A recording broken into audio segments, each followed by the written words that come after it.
Mohamed Bouazizi est un jeune Tunisien de 26 ans issu d'une famille d'agriculteurs. Depuis 7 ans déjà, il est marchand ambulant de fruits et légumes mais officie de manière clandestine. Chaque matin, il pousse sa lourde charrette dans les rues de Sidi Bouzid en rêvant à une camionnette qui lui rendrait la vie meilleure. Faute d'autorisation, Mohamed subit les confiscations de son matériel, de sa marchandise et le racket de la part de l'État. À la fin de l'année 2010, Mohamed déclare à sa sœur « Ici, le pauvre n'a pas le droit de vivre ». Salut à tous et bienvenue dans ce 3e épisode de Jour pour Jour.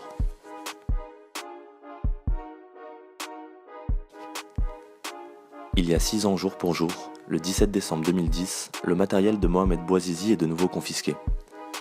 Au cours de la confiscation, Mohamed proteste et serait giflé par un agent municipal de la ville de Sidi Bouzid. Il tente alors de faire entendre sa cause auprès des autorités mais ne trouve aucune oreille ne serait-ce que compatissante.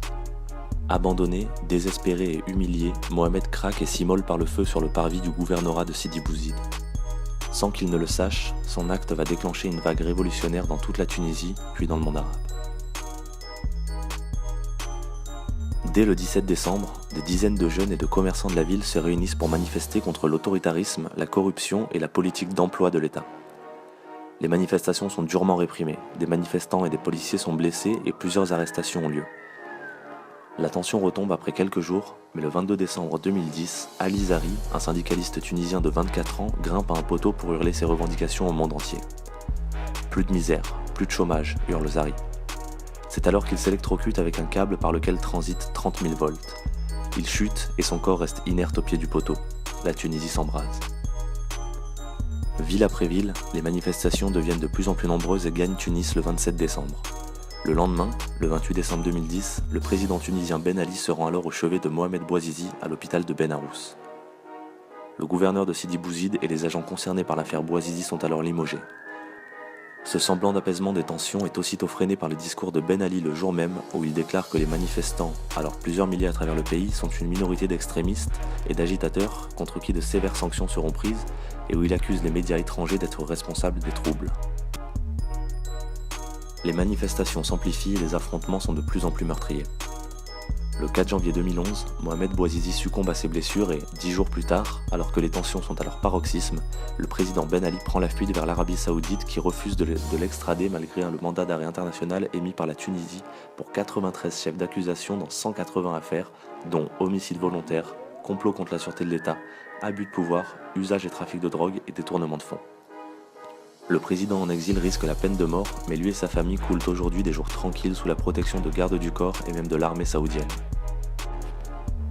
Pendant les manifestations en Tunisie, la journaliste spécialiste du Moyen-Orient Lami Sandoni publie sur aljazeera.com un article dans lequel elle écrit que les racines de ce soulèvement tunisien doivent être trouvées dans la combinaison mortelle de pauvreté, de chômage et de répression politique, 3 caractéristiques de la plupart des sociétés arabes.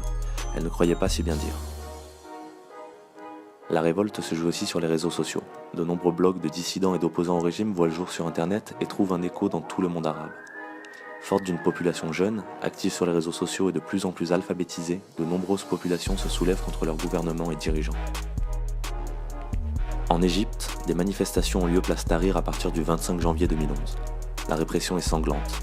Le 1er février, le président Moubarak annonce qu'il restera en poste jusqu'à la fin de son mandat, soit encore 8 mois, mais qu'il ne se représentera pas à l'issue de celui-ci. Il appelle aussi à réviser la Constitution pour changer les conditions de candidature à l'élection présidentielle et limiter les mandats. Cela ne suffit pas à calmer les manifestants qui sont déjà plusieurs centaines de milliers. Sur ordre des autorités, l'armée tire à vue. On relève des centaines de morts, mais aussi des viols collectifs en public. L'opposition, souvent désorganisée, parvient tout de même finalement à évincer le président Moubarak qui est jugé et condamné à la prison à perpétuité. Il est finalement remis en liberté conditionnelle 1 an plus tard. En Libye, les manifestations commencent à la mi-janvier. Mouammar Kadhafi annonce alors quelques mesures sociales, l'interdiction des manifestations et la baisse des prix des aliments de base. Cela n'empêche pas Benghazi, le siège de la révolution, de s'embraser à la mi-février. Les affrontements avec la police font des dizaines de morts. Alors que les manifestants pleurent leur mort, les forces armées tirent dans la foule lors d'un enterrement et tuent une dizaine de personnes. 1 mois seulement après le début des manifestations, le bilan est de 300 morts et 1000 blessés. Dans un discours qu'il prononce le 22 février, Kadhafi menace ses opposants de nettoyer la Libye rue par rue et maison par maison.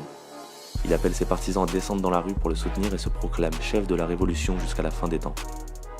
Quelques jours plus tard, il accuse Al-Qaïda d'être à l'origine des événements.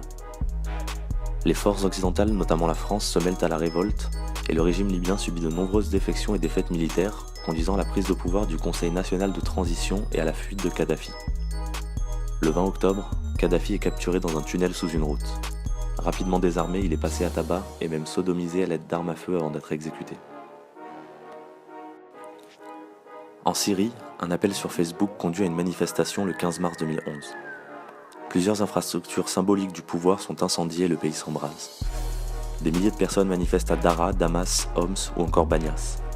Les manifestations se transforment au fil du temps en un affrontement entre chiites et sunnites. Des groupes terroristes armés comme l'État islamique prennent part au conflit et toute intervention occidentale est bloquée par les vétos russes et chinois à l'ONU. En 2016, plus de 5 ans après le début du conflit syrien, on dénombre près de 300 000 morts, jusqu'à cette semaine où la ville d'Alep a connu une nuit de répression sanglante. Les manifestations ont gagné de nombreux pays arabes. Le Maroc, Bahreïn, l'Algérie, le Yémen, Oman, la Jordanie, l'Arabie Saoudite, le Liban, la Palestine, le Soudan, Djibouti, l'Irak, la Somalie et le Koweït. L'Iran et Chypre, qui ne sont pas des pays arabes, sont aussi sujets aux manifestations. Ces pays-là n'ont pas été fondamentalement bouleversés par ces manifestations, reste qu'en Tunisie, en Égypte, en Libye et en Syrie, de profonds changements ont eu lieu et que ces pays sont aujourd'hui très instables politiquement. C'est tout pour ce 3e épisode de Jour pour Jour, j'espère qu'il vous a plu. Si c'est le cas, n'hésitez pas à partager et à mettre un pouce bleu, laissez un commentaire pour me dire ce que vous avez pensé de l'épisode, c'est très important pour moi. Pour voir les autres épisodes de Jour pour Jour, vous pouvez cliquer ici ou ici pour regarder le premier épisode de Ça s'est passé aujourd'hui, l'autre émission de la chaîne. Abonnez-vous en cliquant juste ici pour ne rater aucune vidéo et en attendant, je vous dis à la prochaine.